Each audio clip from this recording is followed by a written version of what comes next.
ಎಲ್ಲರಿಗೂ ಬೆಳಗಿನ ಶುಭೋದಯಗಳು ಮಕ್ಕಳೇ. Welcome to Early Foundation International School. ಇವತ್ತಿನ ದಿನಾಂಕ 22 ಫೆಬ್ರವರಿ 2022. ಲಾಸ್ಟ್ ಕ್ಲಾಸಲ್ಲಿ ನಾವು ಇದರ ಬಗ್ಗೆ ಡಿಸ್ಕಸ್ ಮಾಡಿದ್ವಿ. ಈಗಾಗಲೇ ನೀವು FA4 ಟೆಕ್ಸ್ಟ್ ನ ಮುಗಿಸ್ಕೊಂಡು ಬಂದಿದ್ದೀರಾ ಅಲ್ವಾ? ಹೇಗೆ ಮಾಡಿದ್ದೀರಾ ಟೆಸ್ಟ್ ನ? ಈಸಿ ಇತ್ತಾ ಪೇಪರ್? ಈಸಿ ಇತ್ತು, ಚೆನ್ನಾಗಿ ಮಾಡಿದ್ದೀರಾ ಅಲ್ವಾ? ಎಸ್. ಹಾಗಾದ್ರೆ ಮಕ್ಕಳೇ, ಇವತ್ತಿನ ಕ್ಲಾಸ್ ಅಲ್ಲಿ ನಾವು ಒಂದು ಹೊಸ ವಿಷಯ, ಒಂದು ಹೊಸ ಗದ್ಯದ ಬಗ್ಗೆ ಚರ್ಚೆ ಮಾಡೋಣ. ಓಕೆನಾ? ತುಂಬಾ ಇಂಟ್ರೆಸ್ಟಿಂಗ್ ಆಗಿರುತ್ತೆ. ಆದ್ರೆ ಅದಕ್ಕೂ ಮುಂಚೆ ನಾನು ಏನ್ ಹೇಳ್ತೀನಿ, ಯಾವಾಗ್ಲೂ ಕೆಲವೊಂದು ಪ್ರಶ್ನೆಗಳನ್ನ ಹೇಳ್ತೀನಿ ಅಲ್ವಾ, ಅದಕ್ಕೆ ಸಂಬಂಧಿಸಿರೋ ಹಾಗೆ. ಹಾಗಾಗಿ ಹೇಳಿ ಮಕ್ಕಳೇ, ನಮ್ಗೆ ಯಾವ ವರ್ಷದಂದು ಸ್ವತಂತ್ರ ಸಿಕ್ತು? ಯಾವ ದಿನದಂದು?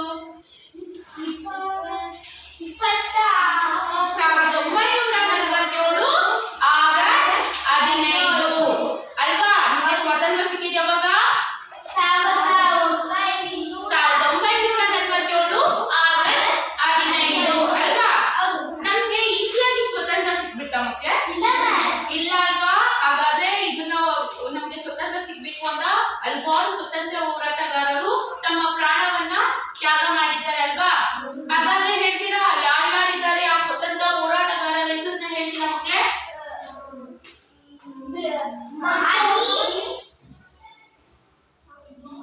ಮಹಾತ್ಮ ಗಾಂಧೀಜಿ,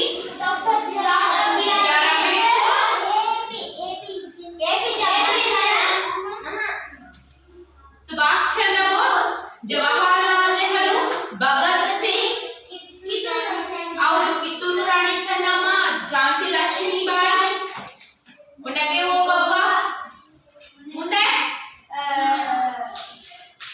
ಬಾಬು ರಾಜೇಂದ್ರ ಪ್ರಸಾದ್, ಸರ್ದಾರ್ ವಲ್ಲಭಾಯ್ ಪಟೇಲ್, ಇವರೆಲ್ಲ ನಮ್ಮ ಸ್ವಾತಂತ್ರ್ಯಕ್ಕೋಸ್ಕರ ನಮಗೆ ಸ್ವತಂತ್ರ ಸಿಗಬೇಕು ಅಂದ್ಬಿಟ್ಟು ಹೋರಾಟ ಮಾಡಿರೋರು ಅಲ್ವಾ? Yes or no? ಎಸ್. ಹಾಗಾದ್ರೆ ಮಕ್ಕಳೇ, ನಿಮ್ಗೆ ನಾರಾಯಣ ಮಹಾದೇವ ಧೋನಿ ಅವರು ಗೊತ್ತಾ? ಗೊತ್ತಿಲ್ಲ ಅಲ್ವಾ? ಇವರು ಸಹ ಒಬ್ಬ ಸ್ವತಂತ್ರ ಹೋರಾಟಗಾರರೇ. ಅವ್ರ ಬಗ್ಗೆ ಇವತ್ತಿನ ಕ್ಲಾಸ್ ಅಲ್ಲಿ ನಾವು ತಿಳ್ಕೊಳ್ಳೋಣ. ಓಕೆನಾ? ಹಾಗಾದ್ರೆ ಇವತ್ತಿನ ಕ್ಲಾಸ್ ಅಲ್ಲಿ ನಾವು ಹುತಾತ್ಮ ಬಾಲಕ, ಏನು ಪಾಠದ ಹೆಸರು? ಹುತಾತ್ಮ ಬಾಲಕ. ಹುತಾತ್ಮ ಬಾಲಕ ನೋಡಿ, ನಮ್ಮ ದೇಶ ತ್ಯಾಗ ಬಲಿದಾನಗಳಿಗೆ ಹೆಸರುವಾಸಿ ಆಗಿದೆ ಅಲ್ವಾ? ನಮ್ಮ ಸ್ವಾತಂತ್ರ್ಯಕ್ಕೋಸ್ಕರ ಅನೇಕ ಹೋರಾಟಗಾರರು ತಮ್ಮ ಪ್ರಾಣವನ್ನೇ ತ್ಯಾಗ ಮಾಡಿದ್ದಾರೆ ಅಲ್ವಾ? ಹೌದು. ಭಾರತ ಸ್ವಾತಂತ್ರ್ಯ ಹೋರಾಟದಲ್ಲಿ ಲಕ್ಷಾಂತರ ಜನ ಭಾರತೀಯರು, ಸ್ವತಂತ್ರದ ಹೋರಾಟಗಾರರು, ವಿದ್ಯಾರ್ಥಿಗಳು, ವೀರ ಬಾಲಕರು ಬ್ರಿಟಿಷರ ವಿರುದ್ಧ ಹೋರಾಟ ಮಾಡಿದ್ದಾರೆ ಅಲ್ವಾ?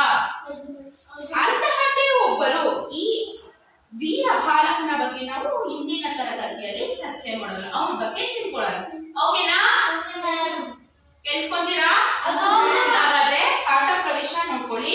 ಪೇಜ್ ನಂಬರ್ 95, ಪಾಠ 14, ಹುತಾತ್ಮ ಬಾಲಕ. ಏನು ಪಾಠದ ಹೆಸರು? ಪೆನ್ಸಿಲ್ ತೆಗೆದುಕೊಳ್ಳಿ, ನಿಮ್ಮ ಟೆಕ್ಸ್ಟ್ ಬುಕ್ ನ ಓಪನ್ ಮಾಡಿ. ನೋಡಿ, ಭಾರತ ಮಾತೆಯ ಬಿಡುಗಡೆಗಾಗಿ ಬ್ರಿಟಿಷರ ವಿರುದ್ಧ ಹೋರಾಟ ಮಾಡಿದ ಅನೇಕ ಜನ ಪ್ರಾಣಾರ್ಪಣೆ ಮಾಡಿದ್ದಾರೆ. ಅಂತಹ ಮಹಾನ್ ತ್ಯಾಗ ಮಾಡಿದವರಲ್ಲಿ ಹುಬ್ಬಳ್ಳಿಯ ಲ್ಯಾಮಿಂಗ್ಟನ್ ಪ್ರೌಢಶಾಲೆಯ 13 ವರ್ಷದ ವಿದ್ಯಾರ್ಥಿ ನಾರಾಯಣ ಮಹಾದೇವ ಧೋನಿಯು ಒಬ್ಬರು. ಇಲ್ಲಿ ಏನ್ ಹೇಳ್ತಿದ್ದಾರೆ? ಭಾರತೀಯ ಮಾತೆಯ ಬಿಡುಗಡೆಗಾಗಿ. ಈಗಾಗಲೇ ಬ್ರಿಟಿಷರ ಕೈವಶದಲ್ಲಿ ಇದೆ. ಕ್ರಿಸ್ತಶಕ 1600ರಲ್ಲಿ ವ್ಯಾಪಾರದ ಉದ್ದೇಶದಿಂದ ವಿದೇಶಿಯರು ತಮ್ಮ ದೇಶವನ್ನ ಬಂದು ಸೇರ್ತಾರೆ ಅಲ್ವಾ? ಏನಕ್ಕೋಸ್ಕರ ಬರ್ತಾರೆ ನಮ್ಮ ದೇಶಕ್ಕೆ? ಒಂದು ವ್ಯಾಪಾರಕ್ಕೋಸ್ಕರ. ಯಾವುದೋ ಒಂದು ವ್ಯಾಪಾರ ಮಾಡಿಕೊಂಡು ನಮ್ಮ ಭಾರತ ದೇಶದಲ್ಲಿ ಬದುಕೊಳ್ಳೋಣ, ಜೀವನ ನಡೆಸೋಣ ಅಂತ ವಿದೇಶಿಗರು ಬರ್ತಾರೆ. ಆದ್ರೆ ಇಲ್ಲಿರುವಂತಹ ನಮ್ಮ ಭಾರತೀಯರಲ್ಲಿ ಏಕತೆ ಇಲ್ಲ ಅಲ್ವಾ? ಜಾತ್ಯತೀತತೆ ಅಲ್ವಾ? Yes or no? ಅರಾಜಕತೆ ಇದೆಯಾ? ಅದ್ರ ಜೊತೆಗೆ ಅಸ್ಥಿರತೆ, ಒಂದು ಸ್ಥಿರತೆ ಇಲ್ಲ. ನಾವ್ ಏನ್ ಮಾಡ್ಬೇಕು ಅನ್ನೋದು ಇಲ್ಲ. ಇದನ್ನೆಲ್ಲ ನೋಡಿರುವಂತಹ ವಿದೇಶಿಗರು ಏನ್ ಮಾಡ್ತಾರೆ? ನಮ್ಮ ದೇಶದ ಸಂಪತ್ತನ್ನ ಕೊಳ್ಳೆ ಹೊಡಿತಾರೆ, ನಮ್ಮ ದೇಶದಲ್ಲೇ ಅವರ ಅಧಿಕಾರಗಳನ್ನ ಸ್ಥಾಪನೆ ಮಾಡ್ತಾರೆ. ವಿದೇಶಿಗರಂದ್ರೆ ಯಾರು? ಬಂದಿರುವಂತಹ ಬೇರೆ ದೇಶದಿಂದ ಬಂದು ನಮ್ಮ ದೇಶದಲ್ಲಿ ಆಳ್ವಿಕೆ ಮಾಡ್ತಿದ್ದಾರೆ. ಕೇವಲ ಅವರು ಒಂದು ವ್ಯಾಪಾರ ಉದ್ದೇಶದಿಂದ ಬಂದು ನಮ್ಮಲ್ಲಿರುವಂತಹ ಅಸಮಾನತೆ, ಅಸ್ಥಿರತೆ, ಅರಾಜಕತೆನ ನೋಡಿ ಇವ್ರ ಕೈಯಲ್ಲಿ ಏನು ಮಾಡಕ್ಕಾಗಲ್ಲ, ಆರಾಮಾಗಿ ನಾವೇ ನಮ್ಮ ಒಂದು ಸಾಮ್ರಾಜ್ಯವನ್ನ ಸ್ಥಾಪನೆ ಮಾಡ್ಕೊಳ್ಳೋಣ ಅಂತ ಬಂದು ಇಲ್ಲೇ ಅವರು ತಮ್ಮ ನೆಲೆಯನ್ನ ಕೊಡ್ತಾರೆ ಅಲ್ವಾ. ಅದಾದ ನಂತರ ನಮ್ಗೆ ಅನೇಕವಾದಂತಹ ಚಿತ್ರಹಿಂಸೆ ಕೊಟ್ಟಿದ್ದಾರಲ್ವಾ. ನಮ್ಮನ್ನ ಹಾಲು ಪ್ರಸಾದನ ನೋಡಿದಾರಲ್ವಾ. ಈಗಾಗಲೇ ಯಾವಾಗ ಹೇಳಿದೀನಿ, ಮಹಿಳಾ ದಿನಾಚರಣೆಯಲ್ಲಿ ಬರುವಂತಹ ವೀರ ಮಹಿಳೆಯರ ಬಗ್ಗೆ ಹೇಳಿದ್ದೇನಲ್ವಾ. ಆಗ್ಲೇ ಇದ್ರ ಬಗ್ಗೆ ಸಂಪೂರ್ಣ ಮಾಹಿತಿನ ನೀಡಿದ್ದೀನಿ ಅಲ್ವಾ. ಇನ್ನೊಂದ್ಸರಿ ಹೇಳ್ತಿದ್ದೀನಿ, ಅದರ ಬಗ್ಗೆ ನೋಡಿ. ಇದರಿಂದ ನಾವು ಒಂದು ಅವ್ರ ಕೆಳಗೆ ಇರುವಂತಹ ಒಂದು ಜನರಾಗ್ಬಿಡ್ರಿ. ನಮ್ಮ ದೇಶದಲ್ಲೇ ನಾವು ಒಂದು ಕೆಲಸದವ್ರ ತರ ಅವ್ರು ನಮ್ಮನ್ನ ಉಪಯೋಗ ಮಾಡೋದು ಅಲ್ವಾ. ನಮ್ಮಲ್ಲಿ ಏಕತೆ ಇಲ್ಲ, ಏಕತೆ ಮನೋಭಾವವಿಲ್ಲ, ನಮ್ಮ ದೇಶವನ್ನು ಅನ್ನುವಂತಹ ಅಭಿಮಾನ ಇಲ್ಲ ಅಂತ ಇವರೆಲ್ಲ ಯಾವಾಗ ನಮ್ಮ ವೀಕ್ನೆಸ್ ನ ತಿಳ್ಕೊಂಡ್ರು ಅಲ್ವಾ, ಇವ್ರು ಏನ್ ಮಾಡ್ತಾರೆ, ನಮ್ಮ ದೇಶದಲ್ಲಿರುವಂತಹ ಸಂಪತ್ತನ್ನ ಕೊಳ್ಳೆ ಹೊಡಿತಾರೆ, ಅವರದೇ ಆದಂತಹ ಒಂದು ಸಾಮ್ರಾಜ್ಯವನ್ನ ನಿರ್ಮಿಸ್ಕೊಳ್ತಾರೆ. ಅದೇ ರೀತಿ ನೋಡಿ, ಹೇಗಿದ್ರು ಬ್ರಿಟಿಷರು ನಮ್ಮ ಭಾರತವನ್ನ ಕೊಳ್ಳೆ ಹೊಡ್ಬಿಟ್ಟಿದ್ದಾರೆ. ಇದನ್ನೆಲ್ಲ ನೋಡ್ಕೊಂಡು ಕೆಲವರು ಸುಮ್ಮನೆ ಇರ್ತಾರ. ಅಂತಹ ಸ್ವತಂತ್ರ ಹೋರಾಟಗಾರರಿದ್ದಾರಲ್ವಾ, ಗಾಂಧೀಜಿ, ಸುಭಾಷ್ ಚಂದ್ರ ಬೋಸ್, ಇವರೆಲ್ಲ ಏನಿದ್ದಾರೆ ಅಲ್ವಾ, ಇವರೆಲ್ಲ ಏನ್ ಅನ್ಕೊಂತಾರೆ, ನಮ್ಮ ದೇಶನ ನಾವೇ ಬೆಳವಣಿಗೆ ಮಾಡಬೇಕು, ಈ ಬ್ರಿಟಿಷ್ ಅನ್ನೋ ಒಂದು ದಬ್ಬಾಳಿಕೆನ ನಾವು ತೊಡೆದು ಹಾಕಬೇಕು ಅಂತ ಇದ್ದಾರಲ್ವಾ. ಅದೇ ತರ ಈ ಪಾಠದಲ್ಲಿ ಬರುವಂತಹ ಒಂದು ವಿದ್ಯಾರ್ಥಿ ಅಥವಾ ಒಂದು ಮಗು ನಾರಾಯಣ ಮಹಾದೇವ ಧೋನಿ ಯಾರ ಪಾಠದಲ್ಲಿ ಬರೋದು? ನಾರಾಯಣ ಮಹಾದೇವ ಧೋನಿ. ನಾರಾಯಣ ಮಹಾದೇವ ಧೋನಿ. ಮಹಾದೇವ ಧೋನಿ. ಇವರು ಏನಂತ ಅನ್ಕೊಂತಾರೆ, ಇವರು ಸಹ ನಮ್ಮ ಭಾರತನ ಸ್ವತಂತ್ರ ಮುಕ್ತನಾಗಿ ಮಾಡಬೇಕು ಅಂತ ಅನ್ಕೊಂತಾರೆ. ಇವರು ಯಾವ ಒಂದು ಶಾಲೆಯ ವಿದ್ಯಾರ್ಥಿ? ಹುಬ್ಬಳ್ಳಿಯ ಲ್ಯಾಮಿಂಗ್ಟನ್. ಏನು? ಹುಬ್ಬಳ್ಳಿಯ ಲ್ಯಾಮಿಂಗ್ಟನ್ ಪ್ರೌಢಶಾಲೆ ಶಾಲೆಯ ವಿದ್ಯಾರ್ಥಿ. ಇವನ ವಯಸ್ಸು 13 ವರ್ಷ. ಎಷ್ಟು? 13 ವರ್ಷ. ಎಷ್ಟು ನಿಮ್ಗೆ ಮಕ್ಕಳೇ? 11. ಹಾಗಾದ್ರೆ ನಿಮ್ಗಿಂತ 3 ವರ್ಷ ದೊಡ್ಡವರ ಇವರು. ಆಗ್ಲೇ ಅವರಲ್ಲಿ ಎಷ್ಟು ದೇಶಭಕ್ತಿ ಇದೆ ಅಲ್ವಾ, ತನ್ನ ದೇಶದ ಬಗ್ಗೆ ಎಷ್ಟೊಂದು ಒಳ್ಳೆ ನಿರ್ಣಯನ್ನು ಹೊಂದಿದ್ದಾರೆ ಅಲ್ವಾ, ದೇಶ ಪ್ರೀತಿಯನ್ನು ಹೊಂದಿದ್ದಾರಲ್ವಾ, ದೇಶ ಪ್ರೇಮವನ್ನ. ಎಷ್ಟು ವರ್ಷದ ವಿದ್ಯಾರ್ಥಿ? 13 ವರ್ಷದ ವಿದ್ಯಾರ್ಥಿ. ಯಾವ ಶಾಲೆಯ ವಿದ್ಯಾರ್ಥಿ? ಹುಬ್ಬಳ್ಳಿಯ ಲ್ಯಾಮಿಂಗ್ಟನ್ ಪ್ರೌಢಶಾಲೆಯ ವಿದ್ಯಾರ್ಥಿ. ವಿದ್ಯಾರ್ಥಿ ಹೆಸರು ಏನು? ನಾರಾಯಣ ಮಹಾದೇವ ಧೋನಿ. ಗೊತ್ತಾಯ್ತಾ? ಸೊ ಭಾರತ ಮಾತೆಯ ಬಿಡುಗಡೆಗಾಗಿ ಬ್ರಿಟಿಷರ ವಿರುದ್ಧ ಹೋರಾಟ ಮಾಡಿ ಅನೇಕ ಜನ ಪ್ರಾಣಾರ್ಪಣೆ ಮಾಡಿದ್ದಾರೆ. ಹೌದು, ಬ್ರಿಟಿಷರ ವಿರುದ್ಧ ಹೋರಾಡಿ ಅನೇಕರು ತಮ್ಮ ಪ್ರಾಣವನ್ನೇ ತ್ಯಾಗ ಮಾಡಿದ್ದಾರೆ ಅಲ್ವಾ. ಅಂತಹ ಮಹಾನ್ ತ್ಯಾಗ ಮಾಡಿದವರಲ್ಲಿ ಹುಬ್ಬಳ್ಳಿ ಲ್ಯಾಮಿಂಗ್ಟನ್ ಪ್ರೌಢಶಾಲೆಯ 13 ವರ್ಷದ ವಿದ್ಯಾರ್ಥಿ ನಾರಾಯಣ ಮಹಾದೇವ್ ಧೋನಿಯು ಒಬ್ಬರು. ಈ ಇಷ್ಟೊಂದು ಸ್ವತಂತ್ರ ಹೋರಾಟಗಾರರು ನಮ್ಮ ದೇಶನ ಉಳಿಸೋದಕ್ಕೋಸ್ಕರ ಹೋರಾಡಿದಾರಲ್ವಾ, ಅವ್ರ ಜೊತೆ ನಾರಾಯಣ ಮಹಾದೇವ್ ಧೋನಿ ಅವರು ಸಹ ಒಬ್ಬರಾಗಿರ್ತಾರೆ. ಇನ್ನು 1942ರ ಆಗಸ್ಟ್ 9ರಂದು ಗಾಂಧೀಜಿ ಅವರು ಬ್ರಿಟಿಷರಿಗೆ ಭಾರತವನ್ನು ಬಿಟ್ಟು ತೊಲಗುವಂತೆ ಅಂತಿಮ ಎಚ್ಚರಿಕೆಯನ್ನು ಕೊಟ್ಟರು. 1942 ಆಗಸ್ಟ್ 9 ಗಾಂಧೀಜಿ ಅವರು ಯಾವ ಒಂದು ಘೋಷಣೆಯನ್ನು ಕೊಡ್ತಾರೆ? ಸ್ವತಂತ್ರ. ಬ್ರಿಟಿಷರೇ ಭಾರತ ಬಿಟ್ಟು ತೊಲಗಿ. ಏನಂತ ಹೇಳ್ತಿದ್ದಾರೆ? ಬ್ರಿಟಿಷರೇ ಭಾರತ ಬಿಟ್ಟು ತೊಲಗಿ. ಭಾರತ ಬಿಟ್ಟು ತೊಲಗಿ. ಯಾವಾಗ ಹೇಳೋದು? ಯಾವ ವರ್ಷದಲ್ಲಿ? 1942 ಆಗಸ್ಟ್ 9 ಅಲ್ವಾ? ಏನಂತ ಹೇಳ್ತಿದ್ದಾರೆ ಗಾಂಧೀಜಿ ಅವರು? ಬ್ರಿಟಿಷರಿಗೆ ಭಾರತವನ್ನು ಬಿಟ್ಟು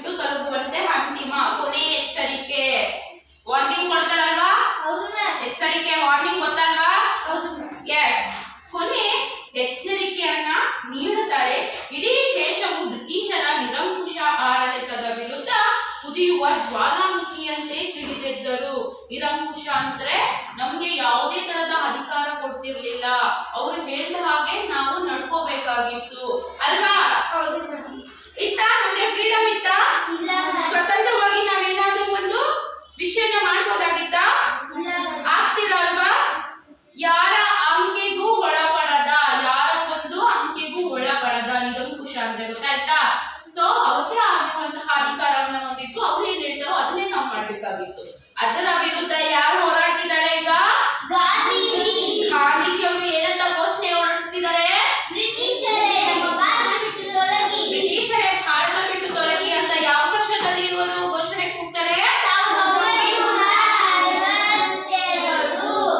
ಸೊ ಈ ನಿರಂಕುಶ 1942 ಆಗಸ್ಟ್ 9. ಸೊ ಈ ಒಂದು ನಿರಂಕುಶ ಅಧಿಕಾರದ ವಿರುದ್ಧ ನಮ್ಮ ಭಾರತೀಯರು ಜ್ವಾಲಾಮುಖಿ ನೋಡಿದೀರಾ?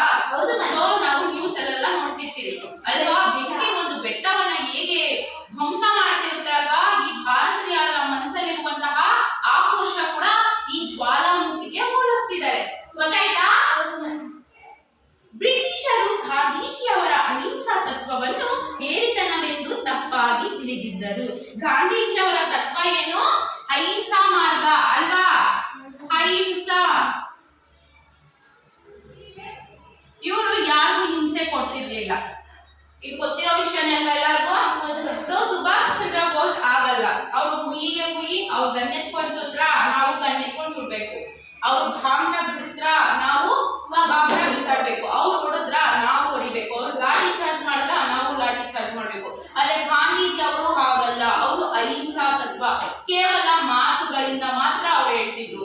ಅವ್ರು ನಿಮ್ಮನ್ನ ಹೊಡೆದ್ರ ಈ ತರ ಮಾಡ್ಬೋದು, ಹೀಗಿರ್ಬೇಕು ಅಂತಾನೆ ಅವ್ರು ಇರ್ತಿದ್ರು. ಯಾವಾಗ್ಲೂ ಅವರು ಯಾರಿಗೂ ಅಹಿಂಸೆನ ಮಾಡ್ತಿರ್ಲಿಲ್ಲ. ಇವರ ಒಂದು ತತ್ವ ಯಾವುದು? ಅಹಿಂಸಾ ಮಾರ್ಗ. ಗೊತ್ತಾಯ್ತಾ? ಇದನ್ನ ಈ ಬ್ರಿಟಿಷ್ ಅವ್ರು ಏನನ್ಕೊಂತಾರೆ?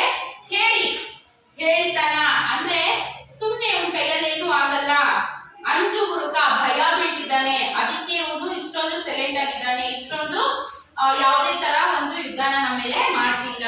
ಗೊತ್ತಲ್ವಾ? ಅನ್ಕೋತಿರಲ್ವಾ? ಯಾವ್ದೋ ಒಂದು ಶತ್ರು ನಿನ್ನ ಮೇಲೆ ದಾಳಿ ಮಾಡ್ತಿದ್ದಾನೆ, ನೀನ್ ಸುಮ್ನೆ ಇರ್ತೀಯ. ಅವಾಗ ಏನನ್ಕೊಂತಾರೆ? ಇವ್ನು ನನ್ಗೆ ಎದುರ್ಕೊಂಡ್ಬಿಟ್ಟಿದ್ದಾನೆ, ಅದಕ್ಕೆ ಇವ್ನು ನನ್ನ ಮೇಲೆ ಬರ್ತಿಲ್ಲ ಅಂತ. ಆದ್ರೆ ನಿಮ್ಮ ಮೈಂಡಲ್ಲಿ ಏನಿರುತ್ತೆ? ಏನಕ್ಕೆ ಸುಮ್ನೆ ಬೇರೆಯವ್ರ ಬಗ್ಗೆ ನಾವು ಯೋಚನೆ ಮಾಡ್ಬೇಕು, ನಮ್ ಕೆಲಸ ಏನಿದೆಯೋ ನಾವ್ ಅದನ್ನ ಮಾಡ್ಕೊಳ್ಳೋಣ ಅಲ್ವಾ? ಎಸ್ ಅನ್ನೋ? ಬೇರೆಯವ್ರ ಬಗ್ಗೆ ಯೋಚನೆ ಮಾಡಿದಷ್ಟು ಏನಾಗುತ್ತೆ? ನಮ್ಮ ನೆಮ್ಮದಿ ಹಾಳಾಗುತ್ತೆ ಅಲ್ವಾ? ಯಾವಾಗ ನಾವು ಸತ್ಯದ ಹಾದಿಯಲ್ಲಿ ಇರ್ತೀರೋ ಅವತ್ತು ನಮ್ಗೆ ಜಯ ಸಿಕ್ಕೇ ಸಿಗುತ್ತೆ ಅನ್ನೋದು ಗಾಂಧೀಜಿಯವರ ಒಂದು ವೇದವಾಕ್ಯವಾಗಿರುತ್ತೆ. ಇದನ್ನ ಬ್ರಿಟಿಷರು ಏನಂತ ಅನ್ಕೊಂತಾರೆ? ಹೇಳಿತನ, ಅಂಜು ಬುರುಕ, ಭಯ ಬಿದ್ದಿದ್ದಾರೆ ಅಂತ ಇವರು ಬ್ರಿಟಿಷರು ತಿಳ್ಕೊಂಡಿರ್ತಾರೆ. 1942 ಆಗಸ್ಟ್ 15 ಹುಬ್ಬಳ್ಳಿಯ ಜನತೆಗೆ ಒಂದು ಅತ್ಯಂತ ಪ್ರಮುಖ ದಿನವಾಗಿತ್ತು. ಈ ಹುಬ್ಬಳ್ಳಿ ಜನತೆಯವರಿಗೆ ಯಾವ ದಿನ? 1942 ಆಗಸ್ಟ್ 15. ಸೊ ಆಗಸ್ಟ್ 15 ಅತ್ಯಂತ ಪ್ರಮುಖ ದಿನವಾಗಿತ್ತು. ಏಕೆಂದ್ರೆ ನಗರದ ಉದ್ದಗಲಕ್ಕೂ ಸ್ವಾತಂತ್ರ್ಯ ಹೋರಾಟಗಾರರ ಮೆರವಣಿಗೆಗೆ ಸಿದ್ಧತೆ ನಡೆದಿತ್ತು. ಈಗ ಹೋರಾಟ ಮಾಡ್ಬೇಕು ಅಂದ್ರೆ ನಾವು ಅದಕ್ಕೆಲ್ಲ ಪ್ರಿಪರೇಷನ್ ಮಾಡ್ಕೊಂಡಿರ್ಬೇಕು ತಾನೆ? ಏನೇನ್ ಬೇಕು? ಫಸ್ಟ್ ನಾವು ಸ್ವಾತಂತ್ರ್ಯ ಹೋರಾಟಗಾರರ ಭಾವಚಿತ್ರಗಳನ್ನ ಏನ್ ಮಾಡಿರ್ತೀವಿ? ಕಲೆಕ್ಟ್ ಮಾಡ್ಕೊಂಡಿರ್ತೀವಲ್ವಾ? ಸೊ ಅವರ ಭಾವಚಿತ್ರಗಳ ಹಿಂದೆ ನಾವು ಹೋಗ್ತೀವಿ ಅಲ್ವಾ ಹೋರಾಟ ಮಾಡುವಾಗ? ಹಾಗೆ ಇಲ್ಲಿ ಮೆರವಣಿಗೆಗೆ ಬೇಕಾಗಿರುವಂತಹ ಸ್ವಾತಂತ್ರ್ಯ ಹೋರಾಟಗಾರರ ಮೆರವಣಿಗೆ ಸಿದ್ಧವಾಗಿತ್ತು. ಭಾರತವನ್ನು ಬಿಟ್ಟು ತೊಲಗಿ ಎಂಬ ಘೋಷಣೆಗಳ ಫಲಕಗಳು ಎಲ್ಲರ ಕೈಯಲ್ಲಿ ಇದ್ದವು. ಯಾವ ಒಂದು ಫಲಕವಿತ್ತು ಎಲ್ಲರ ಕೈಯಲ್ಲಿ?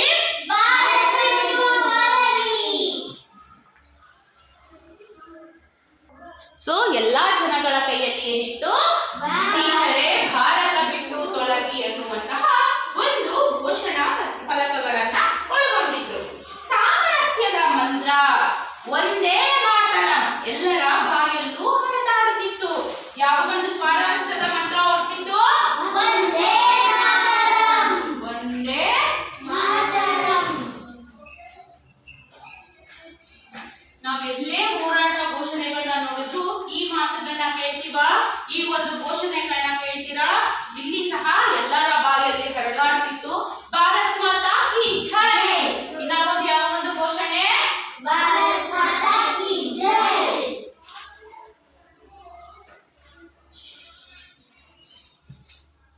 ಸೊ ನಮ್ಮ ಭಾರತ ಮಾತೆಗೂ ಸಹ ಜೈ, ಒಂದೇ ಮಾತರಂ, ಭಾರತ್ ಮಾತಾ ಕಿ ಜೈ ಅನ್ನುವಂತಹ ಒಂದು ಘೋಷಣೆಗಳ ಜೊತೆಗೆ ಬ್ರಿಟಿಷರೇ ಭಾರತ ಬಿಟ್ಟು ತೊಲಗಿ, ಚಲೆ ಜಾವ್ ಅಂದ್ರೆ ಇಲ್ಲಿಂದ ಹೋಗ್ಬಿಡಿ ಎಂಬ ಘೋಷಣೆಗಳೊಂದಿಗೆ ಸಾವಿರಾರು ಜನರು ಹುಬ್ಬಳ್ಳಿಯ ಹೃದಯ ಭಾಗದಂತಿರುವ ದುರ್ಗದ ಬಯಲು ಚೌಕಟ್ಟಿನಲ್ಲಿ ಸೇರಿದರು. ಏನ್ ಮಾಡ್ತಾರೆ, ಯಾವ ಘೋಷಣೆಗಳನ್ನ ಕೂಗ್ತಾರೆ ಇವರು, ಸಮರಸ್ಕೆಲ್ಲ ಒಟ್ಟಿಗೆ ಕೂಡಿ ಒಂದು ಮಂತ್ರಣ ಹೇಳ್ತಾರೆ. ಯಾವ್ದದು? ಒಂದೇ ಮಾತರಂ, ಭಾರತ್ ಮಾತಾ ಕಿ ಜೈ, ಬ್ರಿಟಿಷರೇ ಭಾರತ ಬಿಟ್ಟು ತೊಲಗಿ, ಛಲೆ ಜಾವ್ ಘೋಷಣೆಗಳೊಂದಿಗೆ ಸಾವಿರಾರು ಜನ ಹುಬ್ಬಳ್ಳಿಯ ಹೃದಯ ಭಾಗದಲ್ಲಿರುವ ದುರ್ಗದ ಬಯಲು ಚೌಕಟ್ಟಿನಲ್ಲಿ ಸೇರ್ತಾರೆ. ಎಲ್ಲಿ ಇವರೆಲ್ಲ ಸೇರ್ತಾರೆ?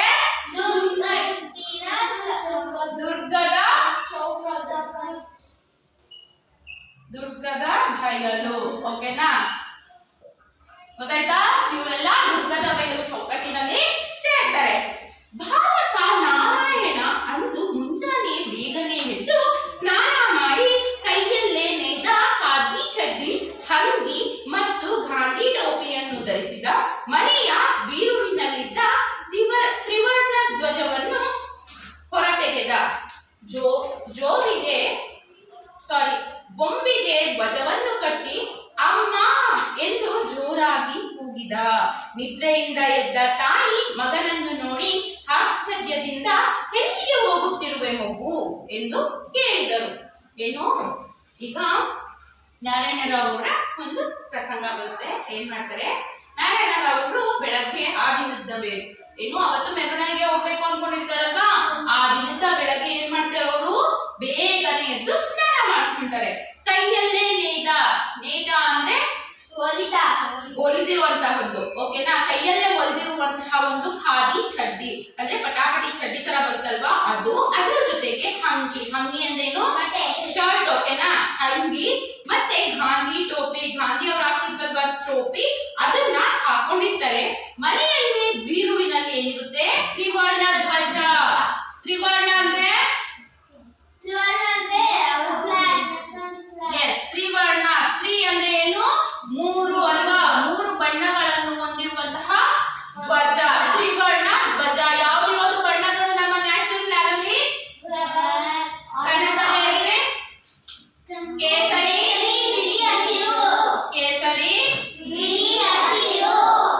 ಹಸಿರು ಅಲ್ವಾ.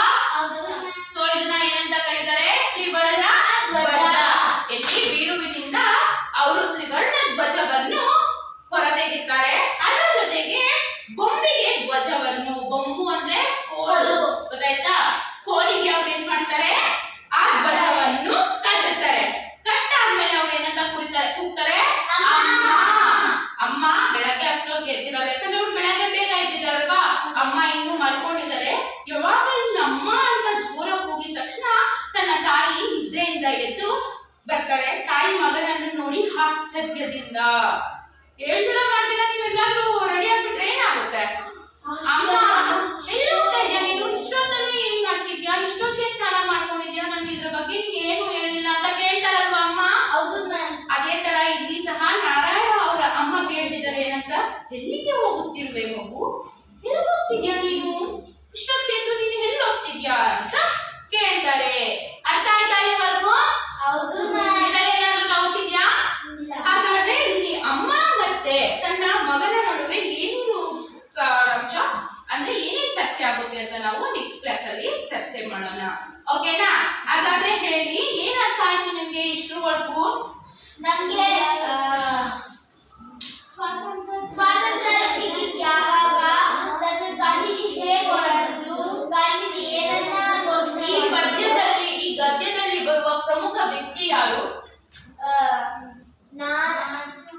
ಆ ಚಿಕ್ಕ ಹುಡುಗ ಯಾರು? ವಿದ್ಯಾರ್ಥಿ ನಾರಾಯಣ ಮಹಾದೇವನೂರಿ. ಇವರು ಯಾವ ಶಾಲೆಯ ವಿದ್ಯಾರ್ಥಿ? ಹುಬ್ಬಳ್ಳಿಯ ಲ್ಯಾಮಿಂಗ್ಟನ್ ಪ್ರೌಢಶಾಲೆಯ ವಿದ್ಯಾರ್ಥಿ. ಇವರ ವಯಸ್ಸು 13 ವರ್ಷ. ಇವರ ಒಂದು ಸಾಧನೆ ಬಗ್ಗೆ ತಾನೇ ನಾವು ತಿಳ್ಕೊಳ್ತಿರೋದು ಅಲ್ವಾ? ಇಷ್ಟು ಚಿಕ್ಕ ವಯಸ್ಸಿನಲ್ಲೇ ಅವರಿಗೆ ನಮ್ಮ ದೇಶ ಪ್ರೇಮ, ದೇಶಭಕ್ತಿ ಬಗ್ಗೆ ಎಷ್ಟೊಂದು ಆಸಕ್ತಿ ಇದೆ ಅಲ್ವಾ? ಇದ್ರ ಬಗ್ಗೆ ತಾನೇ ತಿಳ್ಕೊಂಡಿದ್ದು. ಹಾಗಾದ್ರೆ ಇದಕ್ಕೆ ಸಂಬಂಧಿಸಿರುವ ಪ್ರಶ್ನೆ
ಸ್ವಂತ ವಾಕ್ಯದಲ್ಲಿ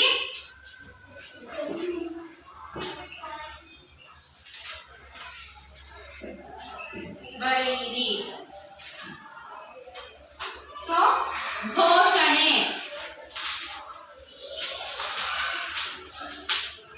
ಘೋಷಣೆ, ಅಹಿಂಸೆ, ಜೋರಾಗಿ, ಆಶ್ಚರ್ಯ.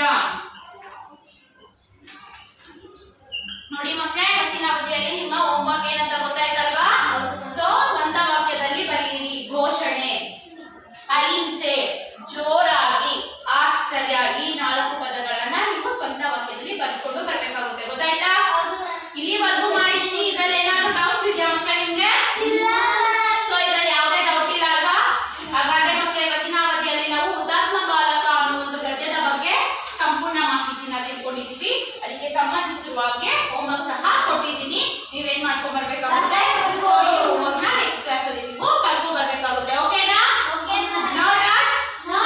ಸೊ ನಾಳೆ ಕ್ಲಾಸ್ ಅಲ್ಲಿ ನಾನು ಸೇಮ್ ಏನು ಈ ಲೆಸನ್ ಮಾಡಿದ್ನಲ್ವಾ ಇದಕ್ಕೆ ಸಂಬಂಧಿಸಿರುವ ಹಾಗೆ ಪ್ರಶ್ನೆಗಳನ್ನ ಕೇಳ್ಕೊಂಡ್ಬರ್ತೀನಿ.